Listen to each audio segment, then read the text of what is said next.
Les angles. Qu'est-ce qu'il faut savoir sur un angle? Son sommet. Ce point-là est le sommet. Voici l'angle BAC.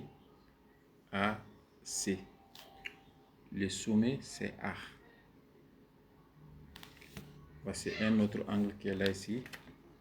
Ici, le sommet, c'est O. Là où les deux demi-droites se coupent. Ici encore. Voici cet angle qui est là ici. Le sommet, c'est B.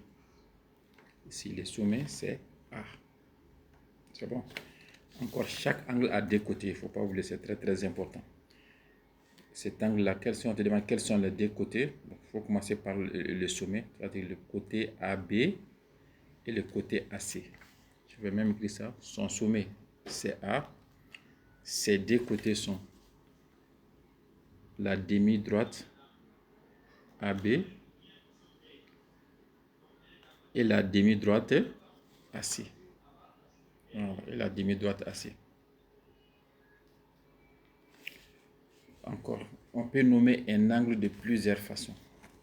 Tu vois, c'est pourquoi j'ai mis beaucoup de points ici. Donc, si on te donne une telle figure et on te demande de nommer toutes les façons possibles de cet angle qui est là, donc je te conseille, par exemple, si je commence par le point D, il faut avoir forcément le sommet. Donc, on peut dire D, O, N. Encore, tu peux commencer par D encore, D, O, E. Toujours par D. Après D, O, B.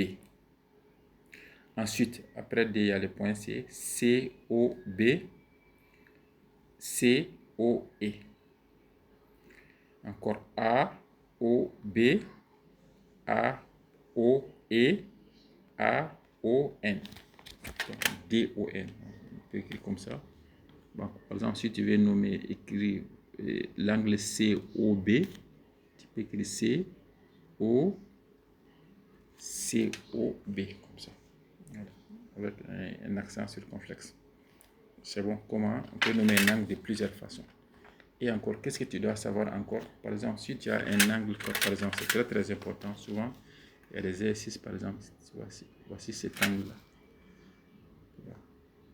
Donc, si cet angle-là, par exemple, si cet angle mesure 30 degrés, il ne faut pas oublier, tu dois savoir encore que même si on continue comme ça jusqu'à 10 cm et ici encore on prolonge jusqu'à 40 cm, toujours c'est les mêmes angles, 30 degrés. Maintenant, comment mesurer un angle? Si on dit, exemple, voici une application, tracer les angles suivants. L'angle ABC 30 degrés. Tu peux tracer une demi-droite comme ça. Voici les rapporteurs. Je ne sais pas avec la caméra si tu vois bien. Ça, c'est le centre du rapporteur.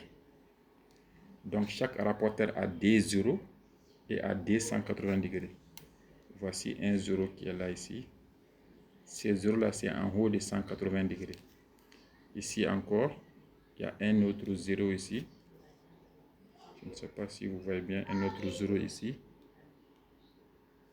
Voilà. Et 180 ici en haut. Donc, je te conseille, ça c'est une méthode encore pour orienter les élèves. Donc, tu poses le centre du rapporteur et en posant le zéro qui est en haut de 180 degrés. C'est généralement comme ça que j'explique aux élèves. Donc, en posant ça ici, le centre du rapporteur sur le sommet et tu poses 0 ici. Donc, si tu veux mesurer un angle de 30 degrés, voici 10, 20 jusqu'à 30, ça c'est 30 degrés. Tu veux nommer un angle de 65 degrés, voici 60 ici et 65 ici.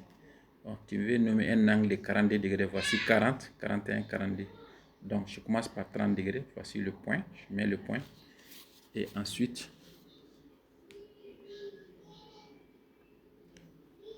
voilà, je trace, pardon. Voilà. Donc, l'angle ABC, je marque B, A et C. C'est bon. Voilà, ça c'était 4, mais je continue encore un cas exceptionnel, mais après je vais faire ça avec une autre vidéo.